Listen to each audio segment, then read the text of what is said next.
So, lanjutin naratif baru yang berpotensi naik kencang dan maybe bisa dapat the next Filecoin dari naratif ini. Ini kita ngomong dunia kripto ya.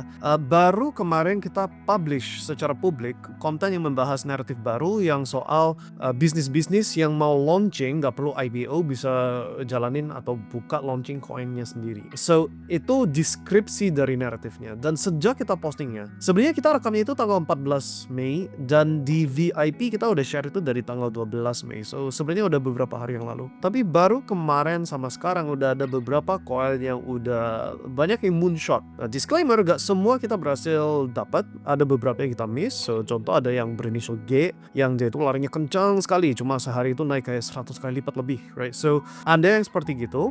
Tapi ada juga yang kita berhasil nangkep. Contoh Botify kita beli waktu di 14 juta market cap. Terus sehari dia langsung bang ke 28 juta. Kita take profit, initial risk kita. Ada juga coin yang bukan berinitial, namanya startup. Okay, so startup coin kita masuk di 23, terus dia sempat ke 48 atau berapa. Basically 2x, terus udah panen apa yang bisa dipanen. Kali ini saya mau tegasin apa yang sudah aku sampaikan berkali-kali di video-video sebelumnya. Kali ini beda sama yang sebelumnya. Jangan harap 100x di setiap koin yang dipilih. Yang harus dilakukan aggressive take profit. 2x, thank you, sudah cuan, next. 2x, thank you, sudah cuan, next. Dan seterusnya gitu. Nah, boleh nggak sisahin sebagian untuk, kalau ini ternyata 10x, 20x, mesti ada sisa yang dapat kenaikannya? Of course, boleh. Tapi intinya itu harus jauh lebih agresif di TP, di take profit. Bagian itu, panen hasil. Nah, satu hal lain yang harus diperhatikan, kali ini risk management jauh lebih penting. Karena kita sudah bukan lagi di awal siklus kripto, kita itu di kaki terakhir. Di tahun keempat, di siklus yang berjalan 4 tahun. Menurut data kami, right? So, dua hal itu yang you harus super hati-hati, jangan sembarangan cemplung dana kalau kamu nggak paham aturannya. Kalau nggak paham risk managementnya, nggak paham aturan mainnya, nggak paham koin mana yang dipilih, yang masuk naratif yang paling berpotensi, dan sebagainya, mendingan kamu pelajari dulu. Nah, omongin topik pelajari, aku baru dapat info hari ini. So, ini sebenarnya public announcement biar gak kena korban ya. Saya baru dapat info hari ini dari tim staff kita. Ada akun-akun bodong yang mengatasnamakan nama Mindstack. So, ini satu contoh, yaitu pakai logonya Mindstack, ada 3000 subscriber sekian, ini ID-nya dan lain-lain. Mohon dipelajari ya, ini akun bodong, bukan akun kita, bukan akun resmi kita. So just hati-hati di luar sana ada yang mengatasnamakan, jangan sampai kamu jadi korban ya. Yang resmi punyanya Mindstack itu di situs resmi kami, mindstack.id, atau kalau mau lewat Telegram bisa di t.me/ikut Mindstack bot. Itu ada di deskripsinya setiap video yang kita posting di YouTube, juga ada di bio-nya TikTok dan lain-lain. Oke? Kalau mau kontak ke CS, t.me/mindstackcs. Itu yang resmi, sisanya bodong semua. Oke. Tapi you bisa tahu resmi atau enggak karena setiap minggu saya tengong di live call. Selalu ada live call yang kita undang semua member untuk kita bahasin apa yang lagi terjadi di market sekarang ini, apa yang ada di pikiran saya, data yang saya lihat apa saja, dan forecasting masa depan juga. Karena begini, di saat semua orang lagi kejar cuan ekstra dari altcoins yang micin-micin ini, justru kita itu cemplungin dana besarnya kita itu di market yang bahkan gak ada hubungannya sama kripto.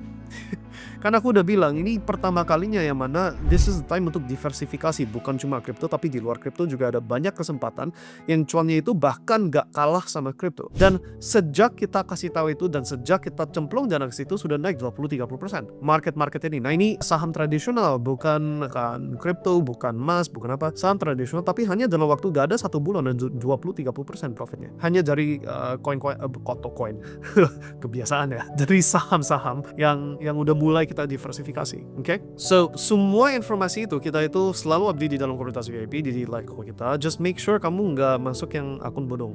Oke, so pastikan pakai link yang ada di deskripsi, bukan di tempat lain. Omong gitu. Intinya adalah ini memang fase yang mana high risk coins bisa moonshot, bisa dapat kayak ala Filecoin, tapi untuk dapat keuntungannya dari koin tersebut, satu harus gerak cepat, dua harus tahu duluan koin mana di naratif mana, ketiga gak boleh lupa risk management.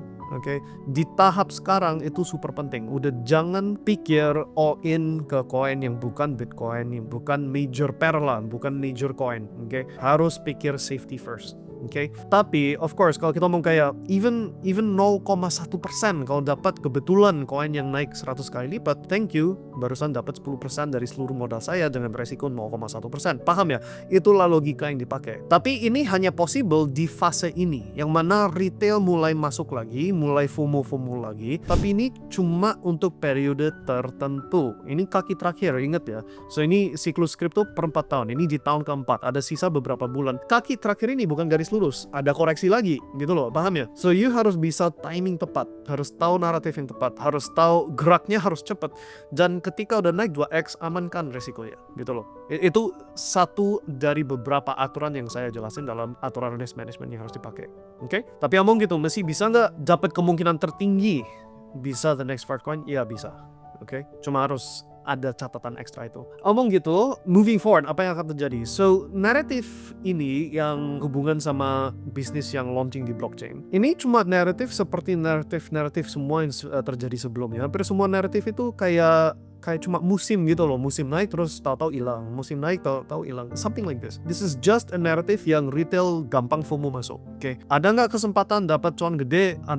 Ada, tapi jangan jatuh cinta ke koin tersebut. Itu pesan yang saya mau sampaikan sekarang ini. Of course, kitanya nggak pakai pola pikir jatuh cinta. Kita itu nggak pamerin koin tertentu terus ini akan the next Bitcoin atau apa, nggak seperti gitu. Ini cuma ada kesempatan untuk cuan lebih tinggi dari biasa, mau masuk, tapi dengan resiko yang terukur. Sementara itu, mayoritas dana tetap harus pikir ini siklus 4 tahun dan ini tahun keempat dari 4 tahun gitu. Mayoritas dana tetap larinya ke sana. So justru pikirnya oke, masih bisa cuan dari Bitcoin, Ethereum, Solana dan sejenis itu, ya udah kita cuanin itu. Tapi dana kita mulai pikirkan diversifikasi berikutnya apa. Kalau udah tahu akan ada bear market nanti setelah siklus ini beres, oke, so nextnya mana? Mau properti, mau apa? Paham ya? Itu yang mulai harus ada persiapannya sekarang gitu loh. Dan actually kita udah mulai cuanin sebenarnya. Kalau kamu lihat secara faktual, secara data apa yang kita lakukan, di saat orang ketinggalan karena gak beli waktu Bitcoin gak rame di April, right? So komposisi dana kita udah banyak yang masuk di sana waktu di harga 80 ribuan. Terus sekarang udah 100 ribuan bla bla bla, dan masih ada kenaikan tapi garisnya nggak lurus, dan you know, orang lain lagi FOMO-in ke kripto, justru kita kayak haha aku bisa dapat cuan yang persis sama tapi bukan di kripto. Itu yang lagi terjadi sekarang. So ada beberapa hal yang lagi terjadi barengan. Ada naratif yang baru yang business on blockchain. Aku panggilnya itu business on blockchain ya. Ini bukan nama resminya tapi istilah yang saya pakai. That narrative udah terbukti banyak yang muncul berapa hari lalu ini. Banyak banget. Tapi walaupun muncotnya banyak, soal you bisa dapat dari ujung ke ujung atau enggak, itu hal kedua. Dan untuk itu memang harus ada strategi, ada risk managementnya. So, narrative itu berjalan. Kita juga harus sadar bahwa kripto di kaki terakhir, jadi harus mulai pikir safety. Dan di samping itu juga pikirkan apa itu yang harus didiversifikasi. Terus di samping itu juga harus pikirkan. So, kelihatannya ini bukan lagi kayak Desember 2022 Bitcoin di 15.000 udah tutup mata beli aja. Udah bukan di tahap situ. Tapi masih di tahap yang masih ada cuan gitu loh. So, butuh expertise, butuh pengetahuan lebih dalam, butuh disiplin, butuh battle plan, butuh lebih teliti dan hati-hati. Tapi asal teliti, asal hati-hati, asal turut pada aturan, masih bisa cuan lebih sehat daripada jalur tradisional. Daripada cuma nabung di deposito, daripada tunggu-tunggu IHSG recovery apa-apa, masih bisa cuan lebih better. Okay? So that's update terbaru. Ini memang aku posting lebih frequent soal topik ini karena ini movingnya itu cepat sekali. Paling cuma ada sebulan maksimal, and then naratif baru ini udah diperkes habis. Okay, so nextnya apa lagi gitu, right? So mumpung masih ada, mungkin bisa dipertimbangkan kalau kamu mau partisipasi. Kalau iya, segera pelajari. Okay? Sebagai public announcement, just pastikan aja bahwa kalau kamu mau digampangin dibantu dalam komunitas, make sure it's komunitas yang resmi ya. So mindstack.id websitenya, dan kalau chat ke CS t.me yaitu Telegram @mindstackcs, itu semua ada di deskripsi kita, di bio TikTok, di akun resmi kita. Okay, so make sure it's the right account, and kita akan pastikan kamu aman. Okay, so see you guys next time, and kalau kamu partisipasi di narasi ini, semoga kamu dapat kenaikan yang sehat. Kalau nggak pilih untuk partisipasi juga nggak apa-apa. juga gak apa-apa. Mesti ada cuan sehat dari kripto, mesti ada kaki terakhir, bukan 100x ya, tapi ada cuan sehat.